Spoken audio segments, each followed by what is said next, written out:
Good morning and welcome back to another thrilling, well, there you go. Welcome back to another thrilling installment of Wayside School Gets a Little Stranger. If you look in the back on top of the pinball machine, Nolly is sitting up there watching the birds. So you never know. Sometimes she'll dive off and make an appearance into the video. So we left off at Chapter 11, Voices. If you recall the last couple chapters, Mrs. Jules was going to have a baby, so she left Wayside School, and they had a substitute teacher named Mr. Gorf.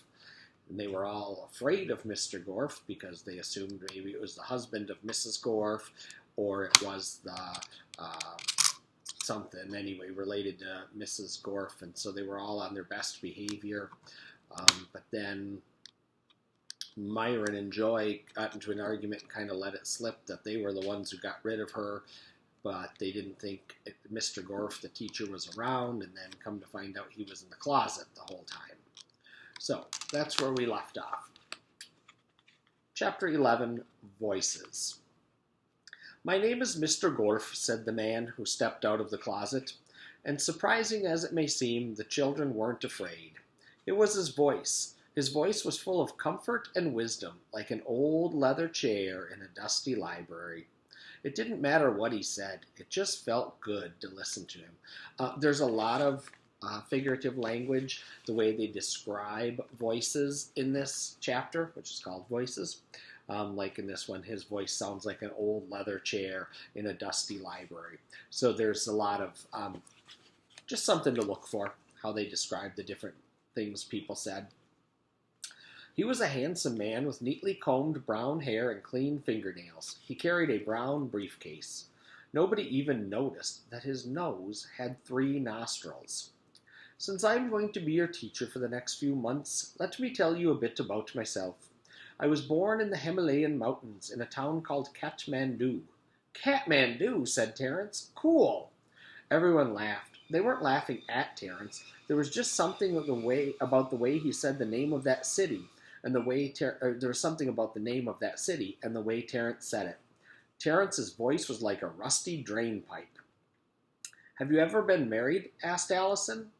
Allison's voice was like a cat walking across a piano, not a pinball machine. "No, I'm a bachelor," said Mr. Gorf. Allison smiled, greatly relieved. "Well, that's enough about me," said Mr. Gorf. "How about some of you telling me about yourselves?" "My name is Mac," said Mac without raising his hand. Mac's voice was like a freight train. I built the biggest snowman you ever saw. Man, it was huge. I had to stand on a ladder to put the hat on top of its head. It was a stovepipe hat, like Abraham Lincoln wore, but I don't know why they call it that. We had a microwave oven. Have you ever put a bag of marshmallows in a microwave oven? Man, it's like..." Mr. Gorf's nostril flared. The right nostril flared right, his left nostril flared left, and the hole in the middle seemed to get larger. Mac coughed and tried to speak, but no words came out. "Thank you, Mac," said Mr. Gorf. "Anyone else?" Dee Dee raised her hand. "Yes, young lady." Dee Dee giggled. She liked to be called young lady. "My name is Dee Dee," she said. Her voice was small but full of energy, like a super ball. "I like soccer and Ninja Turtles. My favorite..." Mr. Gorf's nose flared. Dee Dee lost her voice too. "Who's next?" asked Mr. Gorf. "Yes, the girl in the polka dot shirt." "My name's Mauricia," said Mauricia. "I have 2 brothers and 1 sister." Mauricia's voice was like a pineapple milkshake. Mr. Gorf sucked it through his nose too. "Hey, what's going..." said Todd. Todd was silent. "Look at his nose," shouted Eric Bacon. "It has..." Eric Bacon had nothing else to say. "Nobody say anything," Jenny tried to warn. Her voice disappeared up Mr. Gorf's nose. Soon the class was quiet. Mr. Gorf's middle nostril had snorted all of their voices, except for Allison. She remained silent. She knew she'd only get 1 chance to speak, and she had to wait for just the right moment. "What good little boys and girls you are," Mr. Gorf said. "So nice and quiet," he laughed. "Of course, this isn't my real voice," he said. "I stole this voice from a gentleman I met in Scotland." He touched the tip of his nose. "This is my voice," he squawked. If a donkey could talk, and if a donkey had a sore throat, and spoke with a French accent, that's what Mr. Gorf's voice sounded like. But what he said next was even more horrible than his voice. Mrs. Gorf was my mommy. The children sat frozen in their chairs, too scared to move. Suddenly there was a knock on the door. Mr. Gorf touched his nose. "Who is it?" he asked in a pleasant voice he stole from the Scottish gentleman.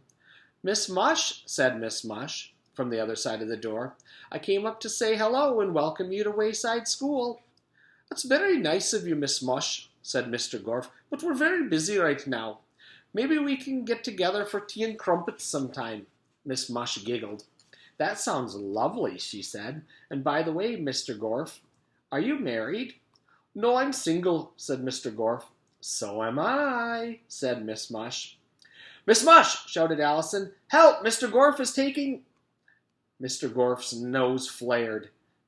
"Did you say something, Allison?" asked Miss Mush. Mr. Gorf touched his nose, and this time, using Allison's voice, he said, "Mr. Gorf is taking us on a field trip next week, but he might need help. Do you want to come with us?" "Maybe," said Miss Mush. "Thank you, Allison." "Oh, don't thank me," said Allison's voice. "Thank Mr. Gorf. He's the best teacher in the whole world." "I'm glad," said Mrs. Mush. "He sounds very charming." "So do you," said Mr. Gorf, speaking like the gentleman from Scotland. He touched his nose. "See you later, Miss Mush," said the voice of Eric Ovens. "Take care," said Calvin's voice. "Have a nice day," said Kathy's voice. And that's the end of our chapter, chapter 11. But we'll continue with chapter 12, Nose. See you soon.